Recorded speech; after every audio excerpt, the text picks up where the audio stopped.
Hey everyone, it's Prashant here. Welcome to my YouTube channel and thank you for joining me today. When it comes to my personal finances, I often think, am I doing this right? Am I on the right path? Am I saving enough money? Will I have enough money in retirement? And when it comes to this last question in particular, I often wonder, how much money am I supposed to save up? And if you've ever had this same question, well, you're in the right place. Let's dive in. To answer this question for myself, I went to my trusted friend Google and started doing some research. What I found was pretty varied and a lot of opinions, but I was able to cut through all the noise, and now I want to share what I found with you guys. Guys, before we continue with this video, I want to take a second to ask you to smash that like button and that subscribe button. This helps me out a lot with the YouTube algorithm and motivates me to keep making these videos. That being said, let's get back to it. One of the most trusted brokerages out there is Fidelity. With 75 years in the business, Fidelity has 35 million plus people who invest with them, and they have more than $10 trillion under management. With that kind of pedigree, I expect Fidelity to know a thing or two about retirement. So I went and I found this article on their website. So according to this article by Fidelity that I have thrown up on the screen here, you're supposed to have saved and invested one time your annual income by the time you hit age 30, 3 times by 40, 6 times by 50, 8 times by 60, and 10 times by 67, at which age you can retire. So this means that if you're 30 years old and you make $50,000 a year, you should have saved and invested $50,000 by now. Now, if you're looking at this number and thinking you're behind, don't worry, you can catch up. 2 years ago, I realized that I was going to miss this milestone of having 1x my salary saved by the time I'm 30 years old. So I decided to pull myself up by the bootstraps and put in a savings plan. Now I'm 28 years old and I'm happy to say that I'm on track to exceed this goal of saving one time my annual income by the time I hit 30 years old. A good thing to remember is that you can have this amount of money, let's say 1x by 30 years age, across any number of different bank accounts, retirement accounts, and brokerage accounts. Now, if you're just starting your first job or you're just now starting to save for retirement, here are my suggestions of the first few steps that you can take to start saving and investing money for retirement. Now remember, these are not the very first steps you have to take when it comes to personal finance itself. In fact, I made a free digital download which you can download using the link in the description below, which lays out the very first steps that you need to take when it comes to personal finance itself. In this video, I'm going to be talking about the very first steps you need to take for saving for retirement specifically. I'm going to assume that you've already taken the first few steps towards personal finance and that you're now ready to save and invest for the long term. The very first thing that you should do is find out if you have access to a retirement plan through your employer, such as a 401k, and sign up if you do. These are usually set up so that your employer adds a contribution when you contribute some money to your retirement plan. For example, a pretty common setup is a 50 cent to a dollar match from the employer up to the first 6% of an employee's salary. For example, let's say you make $50,000 a year. So this means that for a month, you're making $4,167 pre-tax. Now remember, 401k contributions always come pre-tax. So this means that your 401k contributions are taken out first, and then the federal and state governments tax you on the remainder of your income. So let's say you're now contributing 6% of your income, which is $250 every month. Now in this 50 cent to a dollar match scenario, your employer will kick in an extra $125 towards your retirement. It's free money. It makes no sense to not take advantage of this. So this means a total of $375 will be added to your retirement fund every month. Now, if you don't have access to a 401k through your employer, you can always open a traditional IRA and invest up to $6,000 every month in this account. As to what to invest in specifically, you can always go with the default, which is usually a target date fund, or you can craft your own portfolio. You can watch my video on a 3-fund portfolio, which will be somewhere up here and also linked in the description below, to learn what a 3-fund portfolio is if you wanted some ideas as to how to craft your own portfolio. The next thing to do would be to open a Roth IRA. A Roth IRA is a tax-advantaged account designed to allow Americans to save even more for retirement.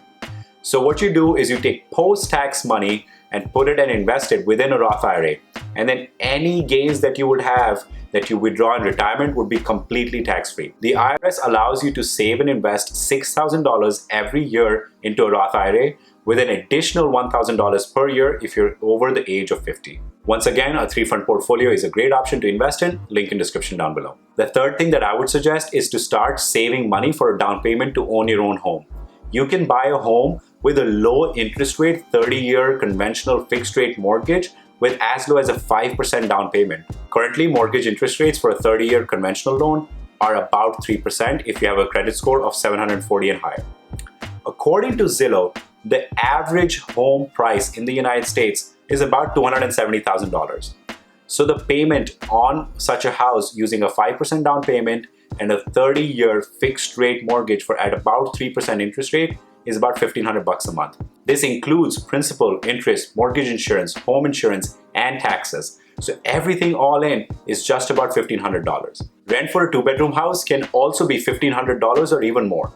Now, even though these two numbers appear the same, $1,500 to own, $1,500 to rent, there is actually a difference. A part of that payment is going back towards equity, which is basically you paying yourself to live in your home. So it actually can be cheaper to buy a home rather than rent a home, not even talking about appreciation or any of the other good things that come with owning real estate. Owning your home is a fantastic way to build wealth. Actually, I did a detailed video about this, which is up here and also in the description down below. Now, I know what you're thinking. The point of this video is to learn how to invest and save for retirement. Why am I talking about buying a house? You see, when it comes to personal finance, we have to think about it holistically and we have to budget to be able to buy our own home. Now, let's get back to talk about retirement. After you've gathered enough money to buy your own home, you can now go back to investing even more in the stock market. You have two options as to how you can do this. Either you can go and dump more money into your 401k, or you can open a taxable regular brokerage account and invest in there. The IRS currently allows you to contribute up to $19,500 per year into your 401k account, not counting employer contributions. So you can certainly put more money into that. Or you can simply invest within a taxable brokerage account. There are no tax advantages to this. You put post-tax money in and any returns that you might have will be subject to short or long-term capital gains. However, this money remains easily accessible to you, so if you had an emergency or you wanted to use that money for a vacation or anything else, it's easily accessible and you can just take it without any penalties. Now, our fidelity rule of thumb says that we need to be saving more and more money as we grow older. Now, as you grow older and your income naturally increases, it should be easier to save more and more money. And to top that, the money that you invested when you were younger will continue to grow. With the power of compound interest, the money will grow into a larger and larger amount the longer you let it sit there. This is why it is so important to start investing when you're young and continue to invest as you grow older. This is why it is so important to start investing when you're young and give it the opportunity to grow, preferably in tax-advantaged accounts such as a 401k, a Roth IRA, a traditional IRA, a 403b, or any of the others. The exact amount of money that you need to retire with will vary based on how much money you want to spend every year in retirement. A popular rule of thumb is the 4% rule, which basically says that you should be able to fund your retired lifestyle on just 4% of your portfolio value at retirement. So this means that you need to have saved 25 times your average annual expenses in retirement in your portfolio. So for example, if you want to spend $25,000 a year for everything, then you need to have saved 25 times 40,000, which is $1 million in your investment portfolio by the time you retire. While this sounds like a lot of money, and it certainly is, accumulating $1 million in investments is totally doable. If you start saving at 25 and invest just $260 at an average of 8% returns, you will hit $1 million by the time you're 67 years old. And if you can increase this to $500 a month, you will get to $1.8 million.